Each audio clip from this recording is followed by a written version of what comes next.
Vamos a hablar en un rato, vamos a seguir hablando de Peter Thiel. Mañana se va a reunir con Milei y hay algunos datitos más que tengo ahí para compartir con ustedes. Pero antes, vamos a hablar un poco de lo que está pasando acá en la Argentina, porque le dediqué los 2 editoriales que llevamos esta semana al panorama internacional, que siempre es importante y además siempre está poco tratado en general en los medios argentinos, pero no hay que olvidarse de lo que nos pasa a nosotros, porque la verdad es que las cosas están mal, están cada vez peor, y hay una explicación de por qué están mal y están cada vez peor. Y esa explicación es que el gobierno de Javier Milei defaulteó 20.000 millones de dólares, eso equivale a más que el último acuerdo con el Fondo Monetario Internacional, de deuda interna. Esto es algo que charlaban la semana pasada a la mañana Navarro con Fer Alonso y demás, cuando decía, bueno, sí, si vos tenés partidas designadas al PAMI y no las ejecutás, partidas asignadas a transporte y no las ejecutás, estás incumpliendo compromisos, estás cometiendo un default. Y si uno suma todos esos compromisos incumplidos, te da esa cifra, 20.000 millones de dólares. El superávit que celebra el gobierno, el superávit fiscal que todos los meses salen a decir, tenemos superávit, ya no se construye solamente sobre los recortes de la motosierra, que son los que se dan cuando hay una discusión parlamentaria sobre el presupuesto o en todo caso una ejecución presupuestaria por decreto como hubo en los primeros 2 años, sino con partidas pisadas por la bota del ministro de Economía, Luis Toto Caputo. Es decir, dinero que ya estaba asignado, pero que se decide no ejecutar. Es decir, primero estuvo la licuadora, devaluaron, dejaron que esa devaluación y la inflación altísima licuara las partidas. Después pasó la motosierra, recortando las partidas, y ahora es el turno de la bota, que pisa esas mismas partidas. Son distintas capas de un ajuste que no termina. 20.000 millones de dólares entonces es el total de obligaciones legales, contractuales, judiciales que Caputo y Milei incumplieron o postergaron indefinidamente en estos 2 años y pico. Es una cifra que emparda o supera por poco al superávit primario acumulado en estos 2 años. Es decir, si se hubieran pagado todas estas partidas que había que pagar, no habría habido superávit primario en este gobierno. Miren, ahí hay una placa que da cuenta de reclamos provinciales por más de 16.000 millones. La mayor parte de eso en manos de la provincia de Buenos Aires. Esto incluye tanto coparticipación, también deudas previsionales, también otro tipo de partidas no transferidas. 2.200 millones corresponden a las universidades, a la ley incumplida de financiamiento universitario. Ahí también hay un default, hay una ley que dice tenés que pagar y el gobierno que se niega a pagar. 800 palos de sentencias de ANSES. 400 palos corresponden a la ley de discapacidad, también incumplida por el gobierno a pesar de haber sido aprobada 2 veces por el Congreso. 360 palos de deuda con el PAMI, con los proveedores del PAMI, lo venimos contando desde la semana pasada. No le pagan a los médicos, no le pagan a las clínicas, no le pagan a los prestadores, no le pagan a las farmacias. 1.650 millones de deuda con el sector energético, sobre todo con Camesa, que vienen pateando también desde que comenzó este gobierno. Y por lo menos 72 palos de deuda con las empresas de transporte de AMBA. Otra discusión que venimos siguiendo porque tiene efectos concretos. A ver, en resumen, el dinero que se está ahorrando Caputo pisando estas partidas es dinero que falta en las cajas de las provincias y por lo tanto en los sueldos provinciales, por lo tanto en las obras, por lo tanto en la educación, por lo tanto en la salud.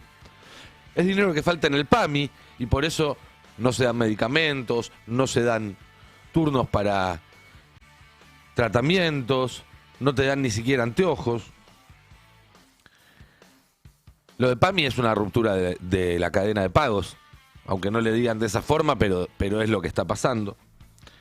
Es dinero que falta en las universidades que están pasando por la peor crisis económica de su historia. En el sistema de transporte urbano de todo el país, no solamente de la ciudad de Buenos Aires, que funciona cada vez peor, en el tratamiento de personas con discapacidad, etcétera, etcétera, etcétera. Y esta cifra de 20.000 millones de dólares no contempla ni la obra pública paralizada, ni el recorte en los salarios estatales, que en muchos casos alcanza un 40% en 2 años, en términos reales, ni la discontinuidad de planes sociales, ni el congelamiento del bono a los jubilados. Otras obligaciones que el gobierno incumplió, más allá de que no estuvieran, si se quiere, refrendadas legalmente. ¿Por qué? Y porque un Estado tiene la obligación de cumplir con las prestaciones básicas. Porque un Estado no puede disminuir un 40% un salario o un 30% una jubilación. Eso también es un incumplimiento.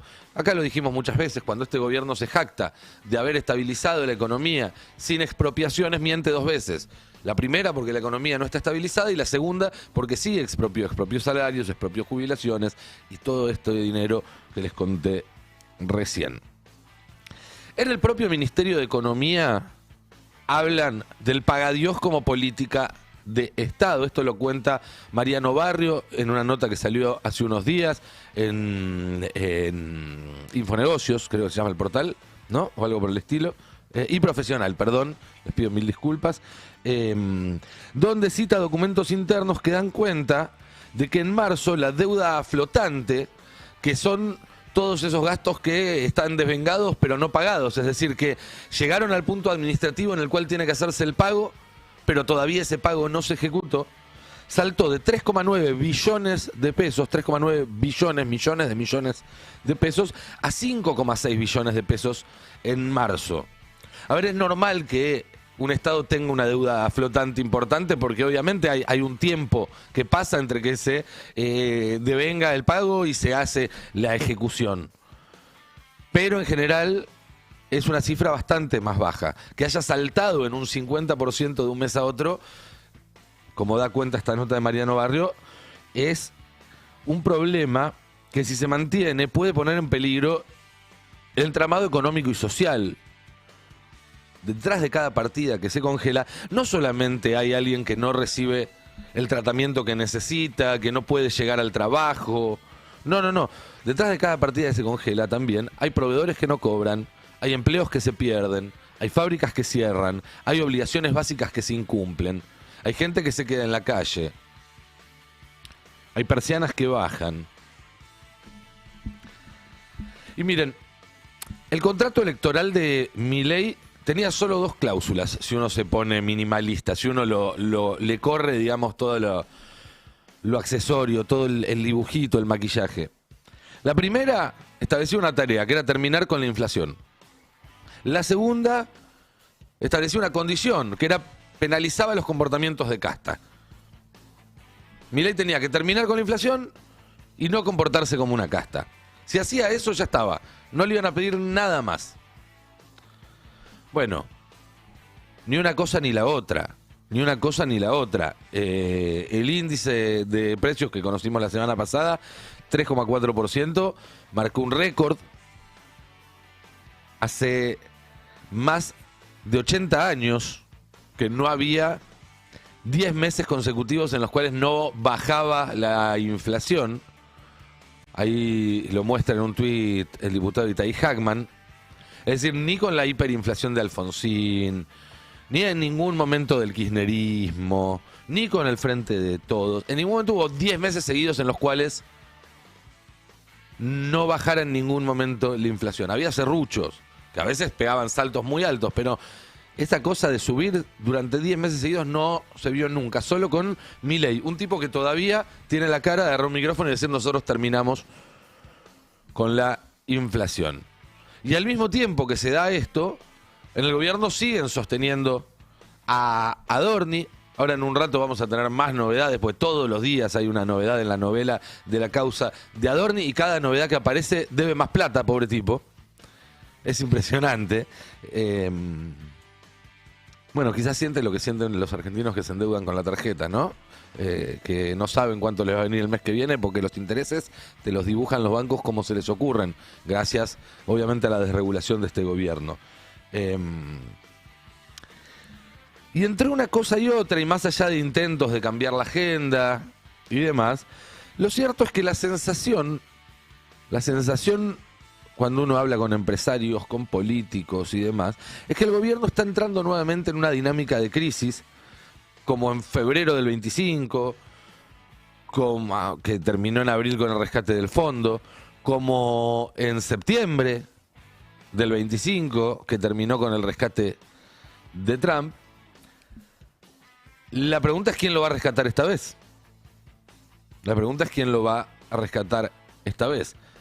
Porque la paciencia social está muy al límite, porque las relaciones con el Círculo Rojo están muy, pero muy dañadas, porque el Poder Judicial no pareciera estar garantizando la impunidad de los delitos que está cometiendo este gobierno, o por lo menos algunos, y eso les debe hacer correr una gota de sudor por la espalda, me imagino.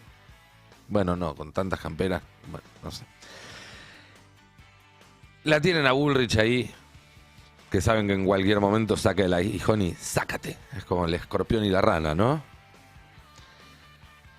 Y en el medio de eso una interna que está escalando a niveles creo que hasta ahora no habíamos visto y que amenazan con provocar un cisma definitivo dentro de la breve historia del movimiento político conocido como La Libertad Avanza.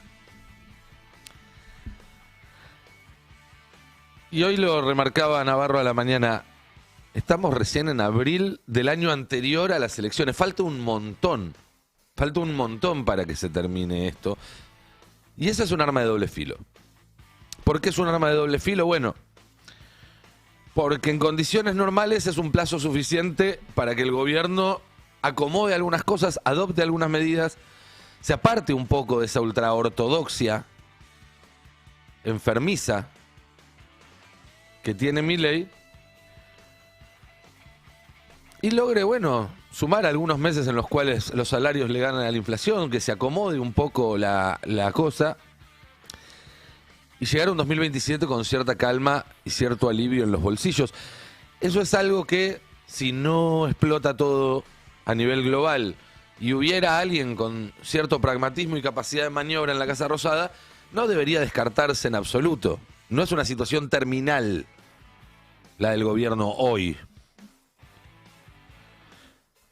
Pero si hoy existe la idea entre las personas más informadas y más poderosas del país de que hay muchas cosas que no tienen vuelta atrás, es porque Milei mismo ha dado sobradas muestras de preferir inmolarse como economista austríaco antes que salvarse como presidente de Argentina. Y en eso estamos. No es casualidad tampoco, no es casualidad que el principal acreedor individual de este enorme default de Milei sea la provincia de Buenos Aires, más de 15 billones de pesos entre deudas directas, inversiones incumplidas, programas discontinuados unilateralmente. Es casi la mitad de todo lo que debe. Lo cual entra en proporción también con el tamaño de la provincia, pero da cuenta de que el ajuste, antes que una herramienta de transferencia de riqueza de abajo hacia arriba, o además que eso, es siempre un mecanismo de disciplinamiento. El ajuste es siempre un mecanismo de disciplinamiento político. Y este ajuste en particular, que se ejecuta de forma ilegal, que sin ningún tipo de sustento jurídico decide poner las supuestas leyes de la economía que exigen austeridad por encima de la Constitución Nacional, es también un mecanismo de erosión democrática. No podemos decir de ninguna manera que el gobierno de Milei sea una dictadura, no lo es. Pero tampoco es un gobierno constitucional, no es una democracia tal como se supone que debemos tener los argentinos. Porque en las democracias las leyes se cumplen, los fallos se cumplen. Porque en las democracias existen ciertos mecanismos de control que acá no están presentes. Mecanismos y poderes que establece la Constitución y que el gobierno usa cada vez que puede para darse legitimidad. Cada vez que gana una votación en el Congreso dice, Lo votó el Congreso. Cada vez que pierde una votación en el Congreso dice ensobrados, mandriles, no sirve para nada. Es decir, usan a la democracia para darse legitimidad, pero una vez que dejan de necesitarla, la tiran. El cumplimiento de las leyes, de los fallos judiciales, se vuelve optativo. Y no solo para el gobierno, sino para todos los que detentan el poder. Que ese es el régimen que viene a instalar Milei. Un régimen en el cual los que detentan el poder sean impunes y puedan regirse por afuera de la ley. Mientras que para el resto, para 49 millones de argentinos, lo que resulta optativo es el cumplimiento de garantías y derechos básicos. Si sos parte del gobierno, amigo del gobierno, empresario poderoso, podés hacer lo que quieras. No tenés que atarte al cumplimiento de ninguna ley. Ahora, si no sos parte de esa casta, ojo, porque a la primera de cambio, marche preso y no te corre ninguna garantía. Y como es un mecanismo de disciplinamiento y de erosión democrática, entonces el ajuste va a seguir. No va a haber una primaverita. Lo dice el propio Milei, que la semana pasada volvió a reivindicar la motosierra en este contexto. Es decir, el ajuste no se hace mirando la cuenta fiscal. No es que sigue hasta que te dé bien la cuenta y en ese momento para y se relaja. No, el ajuste sigue porque lo que tiene que continuar andando es la maquinaria de disciplinamiento. Y cuando el pagadiós como política de Estado alcanza un límite, porque la verdad es que vos no podés pisar indefinidamente todos los pagos antes de que las cosas empiecen a caerse a pedazos, el próximo paso de ese ajuste permanente y necesario que propone este gobierno es la reforma previsional. Es inevitable, es el único lugar donde pueden seguir ajustando prácticamente.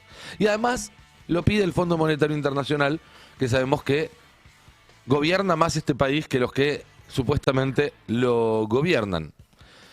El FMI advirtió que el gobierno deberá avanzar en reforma tributaria de la coparticipación y jubilatoria. Se los traduzco: más plata para los ricos, menos plata para los jubilados.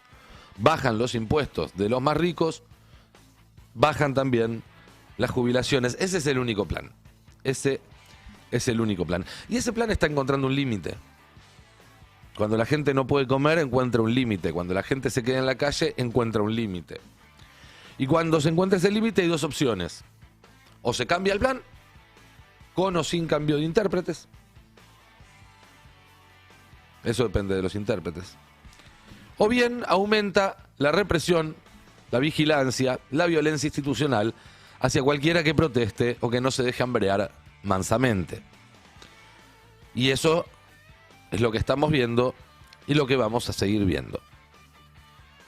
Mañana a las 2 de la tarde, Milei recibe a Peter Thiel en la Casa Rosada. Va a ser la tercera vez que se junten allí. Esto nosotros lo contamos ya en junio del 2024. Thiel estuvo en febrero del 24 y en mayo del 24 en la Casa Rosada, acompañado por el ahora embajador en Estados Unidos, que hoy publicó un tuit en el que miente, porque dice que la primera reunión que habían tenido fue en mayo. No, la primera fue en febrero y él estaba. No sé por qué miente con estas cosas. Habría que preguntarle. Y un rato antes, el Ministerio de Seguridad, con la presencia de funcionarios de ese área, del área de seguridad nacional de Estados Unidos, va a inaugurar un centro regional de información y análisis sobre el crimen organizado. ¿Les suena, no? Recordemos que este gobierno viene tratando de endurecer las sanciones a la protesta y a la disidencia política desde el principio de su mandato. Mañana voy a hacer un repaso más completo de esto porque vamos a tener información seguramente de la reunión con Thiel y de esta inauguración del Centro de Información y Datos. Pero ya desde el protocolo antipiquetes, el DNU 7023, la primera versión de la ley de bases tenía reglas muy estrictas respecto a las manifestaciones en público y demás, pasando por la ley antimafias, reformas en los reglamentos de las distintas fuerzas, hasta llegar al decreto que reformó la CIDE el 31 de diciembre del año pasado. Todo eso viene alineándose en un cuentito que desemboca en esto, en la reunión de Thiel con Milei y la inauguración de este centro de monitoreo, que básicamente caracteriza a la oposición política como crimen organizado, o utiliza esa caracterización para aplicar las herramientas de espionaje, de vigilancia, de persecución política sobre la oposición. En Estados Unidos Palantir ya lo hizo en enero de este año, ¿se acuerdan de Minnesota? Era exactamente eso, con la excusa de la inmigración. Nosotros acá lo cubrimos ampliamente, lo contamos muy bien. Era una excusa lo de la migración, lo que se estaba yendo era buscar en el medio del boleo, te simulaban que se llevaban gente al boleo, pero en el medio del boleo iban a buscar gente muy concreta, muy puntual. ¿Quién señalaba a esa gente concreta y puntual? Palantir. Palantir decían, vayan a buscar a tal que está en tal lugar. Y acá hay un detalle interesante que creo que todavía no se habló. Se habló mucho de esta visita, se va a seguir hablando y está muy bien que así sea porque es muy importante, probablemente de lo más importante que está pasando. Pero hay algo que creo que todavía no se dijo. Y si se dijo, bienvenido sea. Acá no se trata de ser originales, se trata de hacer algo para que no pase lo que esta gente quiere que pase con nosotros. Las 2 veces anteriores, Till vino a la Argentina a verlo a Milei. Estuvo un día, 2, poquitas horas, y estuvo en la Casa Rosada. 27 de febrero de 2024 la primera y 8 de mayo de 2024 la segunda. Esta vez, Till llegó 2 semanas antes de su reunión con Milei. Lo contamos ayer, por lo menos desde la madrugada del 6 de abril está Peter Till en la Argentina. Es decir, no vino a ver a Milei, vino a ver a la Argentina. Eso incluye a Milei, sí, pero es bastante más amplio. Y pensando en eso, me acordé de esta nota editorial que publicó La Nación hace unos días, donde llama a preservar al programa y proteger a Milei. Dice, por primera vez existe una oportunidad de cambiar el rumbo y hacer realidad el infinito potencial de nuestro país. Y es exactamente lo que parece la nota cuando uno empieza a leerla. Hay un destacado que la resume, pero podría uno adivinarlo, lo podría escribir ChatGPT prácticamente, si tenemos la placa siguiente, la 16, que dice, resulta fundamental preservar el plan en curso, fuere quien fuere el gobernante, como política de Estado. Y vamos a ver mucho de esto en los próximos meses, muchísimo. De gente que va a querer cambiar el muñeco, pero dejar el sistema andando. Y no hablo solamente de Peter Till, que no sabemos si no tuvo una reunión con gente de la Nación en estos días que estuvo en la Argentina antes de que salga ese editorial, que definitivamente está interesado en mantener el rumbo más allá de quién está en la Casa Rosada. No hablo tampoco solamente de Macri, que casualmente la semana pasada decía lo mismo, ¿no? Decía hay que mantener el rumbo y demás. Ahora parece que se juntó con Paolo Roca. No se podían ni ver hasta hace poco tiempo. Otro que querrá mantener el rumbo, pero sin que el muñeco lo insulte cada vez que agarra un micrófono.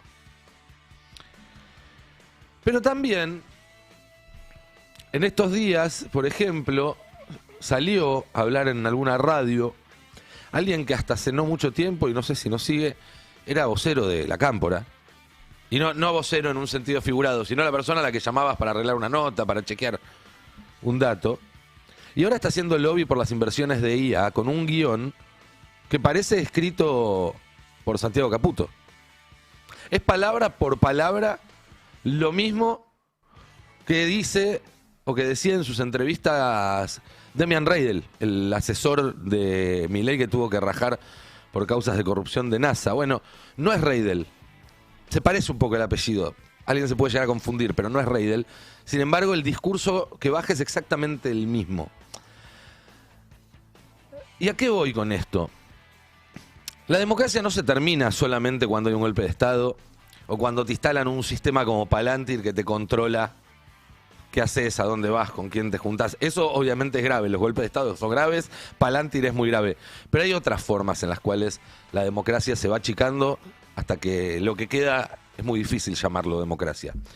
Y una de esas es cuando quedan cada vez más cosas por afuera del arbitrio de la voluntad popular. Es decir, cosas que Gane quien gane, sabés que no se discuten. Podemos hacer una lista larga. Podemos hacer una lista larga y esta gente lo que quiere es que esa lista larga sea todavía más larga, cada vez más larga, hasta que las elecciones sean solamente para elegir, bueno, a un vocero. Pero las políticas estén decididas desde antes. Eso no es democracia. Cuando esa lista se pasa a determinado longitud, deja de ser democracia. Cuando no importa quién se presente o quién gane, el sistema económico, las políticas básicas del país no se pueden cambiar, cuando está sujeto a un chantaje por parte del capital, cuando pareciera que lo único que tenés que fijarte es en un riesgo país que manejan los que quieren que ganen unos. Bueno, no podemos hablar realmente de democracia. Y ese tiene que ser desde ya algo que cualquier candidato opositor tiene que grabarse a fuego. El mandato que va a tener, si gana, cuando gane, no va a ser solamente sacar a Milei. Va a ser cambiar todo ese sistema que nos están instalando, porque Palantir es incompatible con la democracia, porque entregar los recursos del país como los está entregando este gobierno es incompatible con la democracia, y porque hambriar a la gente como la está hambriando este gobierno es incompatible con la democracia. Entonces no se trata solo de sacar a Milei, sino de desarmar el sistema antidemocrático que Milei está instalando, como si fuera un software, y en algún punto lo es, en el Estado argentino.